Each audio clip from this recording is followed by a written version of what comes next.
after he got fired. You're just going to keep talking. Foles went and won a Super Bowl. You're making Hold on. my point stronger like Dylan, is he not just because like where's Fisher's a bad coach? Where's He's but horrible. I said Jeff Fisher is a step below O'Brien. O'Brien's a step below. O'Brien is far above than Fisher because he actually tries to keep his team in check.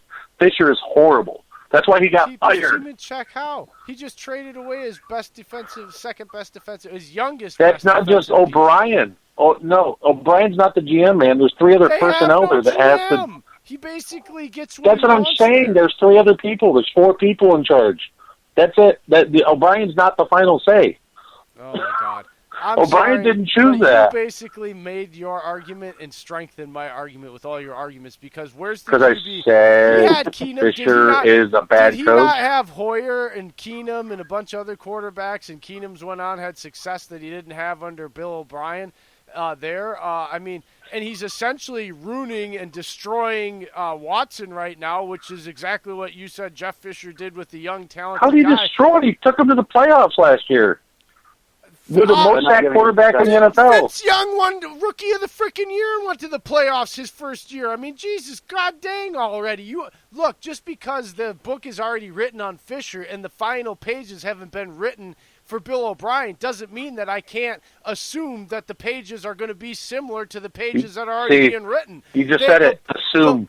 The books are already, the pages of the beginning of the book are almost identical, son, except for one book has some more excitement and a bigger crescendo in the middle of it so far than the book that we're being written right now. That's the only difference here, son. So, yeah, I can assume that this book's going to end the same way because he hasn't even had the crescendo in the middle of the book that the other guy had in the book that's already been done and published. So, yeah, you're not making a counter-argument here, Dave, as strong as you think you are. All you're doing is strengthening the argument that I'm having, that Bill O'Brien, without as much success career-wise, is still just a step above what I've seen from Jeff Fisher in his career, and I would be looking to get the hell away from him as my head coach because I don't want to stick around to see the end of that book to hope that it doesn't go the other way when so far the book is the damn same thing without as much success in the middle. Sorry, Dave. But how did it make your argument stronger when Fisher that doesn't strengthen your argument at all? Because you're not seeing it the big picture way that I am. I do. Fisher's that bad. I'm on this one. I'm moving on. Dylan, come on now. I would just like to say that although the Dallas Cowboys did cover the spread, the New York Jets foiled the Patriots. If you put money on the Patriots to cover that, sorry for you, bud. No 21.5. Luke Falk fucked it up. That's right. Can't you just hear that going all throughout Boston? I fucked it up. I mean, you actually swear and still sound like you're saying his name. So now you've got a scenario where the Bills took care of the Bengals today. You have a scenario where the undefeated Bills will be meeting the undefeated Patriots next week. Any chance of an upset there, guy? I think it could be a little bit. If the Bills' defense shows up the way it has been the past couple weeks, then I definitely think so. I think it's in Buffalo, so hopefully the Bills Mafia shows up. The Patriots have a history of dropping a game or two, like in that weeks 4 through 9 kind of stretch there. So that could be a game because it's division where, on the road, in the division, couple of easy games. Their defense is actually probably one of the better ones that they're going to face so far this season. Would I call an upset? I wouldn't call one, but if one happens, if it happened, would I be surprised or shocked? No. I'm not going to call it though, but it wouldn't surprise me. Yeah, it would be nice to see. The Bills, like you guys said, have been a thorn in their side at times, so it'd be really cool if Josh Allen just balled out and had 4 touchdowns and, Brady took a few sacks. And we just see a typical Bills Mafia type day out there, but I don't think that's what's going to happen, unfortunately. And you don't think the corner can shut down the wide receivers now? Well, you know what? I'll give you that, because if this chest injury with Edelman ends up being a real thing, then that could give them the edge. I mean, if Edelman sits out next week and James White only missed today because of his the birth of his child, so he'll be back next week as well. I mean, I understand that, but still, I mean, like you said, if Edelman's out, you're going to have Dorsett, and then you're also going to have, Gordon. But the thing is, the tight ends, I don't know, will they have, is that week 4 for them? Yeah, they'll still have Watson suspended. Yeah, that's a good point. So, the Bills... This might be the time the Bills will strike. Wouldn't that be something? Josh Allen dethrones the Patriots. The Mafia would be going through tables and just everything you could imagine. Fold-out tables would be on a shortage from warehouses for months. Just a little distracted because I'm looking back here at the Eagles' schedule, and this is why it was so pivotal to get that win today, because now you have a short week going to Green Bay Thursday night, which is obviously going to be tough. And then you host the Jets at home, who knows what that's going to look like with Sam Darnold back in the mix. And then you have 3 straight road games at Minnesota, at Dallas, and at Buffalo. So, tell me a worse schedule these next few games. It was terrible for them to lose this game. Can I put a little sunshine in your damper day there, pal, though?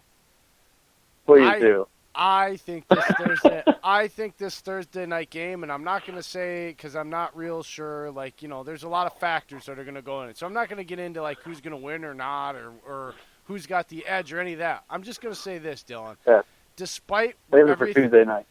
Yeah, despite everything that's probably going to be talked about because they lost and the Packers won and whatever goes out there, honestly, Dylan, my initial, even watching some of the Eagles game and knowing what happened and stuff, I still think this matchup is going to be a really good one because both teams are coming off a short week. They're both, the Packers are kind of banged up. They had some injuries going into this. They've got some, there's some things where some guys are going to be sore, where they might have finished the game, but they're going to be sore coming off a short week, So, I wouldn't be getting too down going into this game, Dylan. Again, I'm not going to even say, and I'm not really even sure who's sitting here talking about. I just have a gut feeling this is going to be one hell of a game, and it's going to be a lot closer than the last few weeks have been for either team. I think it's going to be a very good game. That's just my gut feeling coming into this one. Dylan, I love you, buddy, but do you want my gut feeling? Yes. No. If Jeffrey and Deshaun Jackson are still out, I think the final score might be a 10-point spread, buddy. If they play, then the game is closer, obviously. But if they're still not healed up within the next couple of days, then I think since the weapons would be limited for Philly and the pass rush and the way it's going, I saw Detroit get after Wentz a couple times today, and I have a feeling that Green Bay would walk out there and grab a W that night because of the lack of depth that y'all would have a wide receiver. Oh, yeah. It showed up today, like I said, with the 9 drops. It was just, it made me, I put up the gif of Jim Carrey pulling his hair out in Liar Liar, because that's exactly what I was trying to do. The pen is blue! The gun's there! And then, it's like, on the other side of the ball, they're giving up these plays that I know Green Bay is perfect at. They're giving up these deep outs because the cornerback is getting off of the ball. So I can just see Devontae Adams all day long breaking out, catching it on the sideline, just like Danny Amendola did toward the end of the game to really put the dagger. Obviously, do you think Philly overlooked Detroit, being that Green Bay showed up on the schedule? No, I don't. I just think that mental errors. If you watch the game, Miles Sanders fumbled twice in one play. Yeah, I saw that. And then on the very next possession, Aguilar fumbles and no one even touched him. He just tucked the ball away and then dropped it. So it's stupid things like that. It's the it's the holding calls. It's the Okay, well, Dave and I, while you were trying to get ready, and by the way, Dylan, hey, thanks for filling in for Ryan. He ended. Yes, thank you, buddy. We do appreciate it. He ended up in a situation where his cell service just really sucked today. He couldn't even watch the game on his phone, so he was up hanging out with the Eskimo tribes in Minnesota. I appreciate you jumping on here. We appreciate the short notice, especially with the double duty today. But anyway, why don't you go through start off with since you're already on it. Start off with your negatives of the game, and then you can move to your positives and both go offense and defense, because we were doing that, and we still got a few for the negatives for defense for the Packers. But go ahead and catch everybody up. Since you're an Eagles guy, go ahead and take your time. Let's talk some Eagles. We got time, man. All right, well, let's start with special teams, really, and giving up the kick return touchdown right out of the gate. I mean, Agnew, who they said was benched last week because of a fumble, I believe, comes out, maybe had a chip on his shoulder, and takes it 100 yards to the house. So right there, I mean, that's a big momentum play, huge mistake, and you can't be doing that. And then just continuing to the defensive side of the ball, I mean, I like Sidney Jones, and I really want him to pan out because he was a good story coming out of college. I thought he was a good value for where the Eagles drafted him. Coming out of Washington, he had the Achilles injury, and I thought this year, they say it takes a couple years to come back from something like that. So every Eagles fan is looking forward to Sidney Jones balling out. But now I see why it's all over Eagles Facebook and Twitter that they want to throw him in a package to deal to Jacksonville to acquire Jalen Ramsey. Because, I mean, as much as I love Jones, as much as I love Ronald Darby. Do you think Howie packages up 2 first?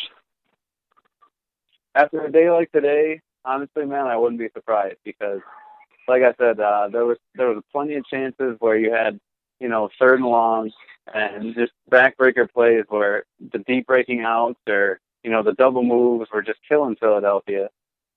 You can't have that. I mean, a lot of it was pressure. I can't put it all on the defensive backs either, so that's another negative for Philadelphia. I don't know if they ended up, I think they might have ended up with 1 sack, but it was definitely toward the end of the game where they were saying Matthew Stafford has not been sacked all day. And, if you've been watching the Eagles the past couple of years, that's their bread and butter, is the depth and the rotation they can have up front and getting after those guys, and you're just not seeing it now. I mean, obviously Malik Jackson went out, Timmy Jernigan went out, but that was the whole point of bringing in Vinny Curry, who showed up at times today, but, just the pass rush was not there. So that was by far the biggest negative. And then you have just little things where guys aren't filling their gaps correctly, and the 5-yard runs, the 6-yard runs that add to first downs. So that's what really disappointed me on the defensive side of the ball was just I thought that they were giving up too many. The cushion is too big on plays where they're just gonna get to the stick. And then Philadelphia does this defense where I don't know if the Packers have ever run this defense, but with Philadelphia on 3rd and long, they put all of their linebackers and DBs. Yeah, I've seen that. And it works to a certain extent, but I don't know. At the same time, it's a real. I don't know. I don't know what happens. I mean, you're lined up 1-on-1. You got responsibility. You got your crossers, and you follow the guys. But it ends up in a heartbreaker like this, where different things work out. But I don't want to get too caught up on that because I'm just going to lose my train of thought, really, if I get too into the defense. Now, for the offensive side of the ball, the positive things were, Miles Sanders seems to be finding creases a lot better, and he is, active in the receiving game. He caught a big pass early on where Carson was able to scramble out to the right, and Miles broke down the sideline. He caught it right on the edge of the sideline, so that was a real positive start. But then you have 2 fumbles. So drive killers right there. And then you have Jordan Howard come in. He ended up being pretty effective, he was running over safeties and he's scoring touchdowns.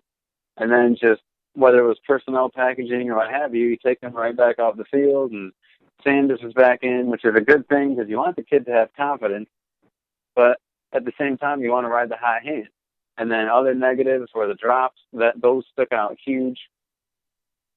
But some positives were Aguilar because I thought for sure with Darius Slay being able to focus on him and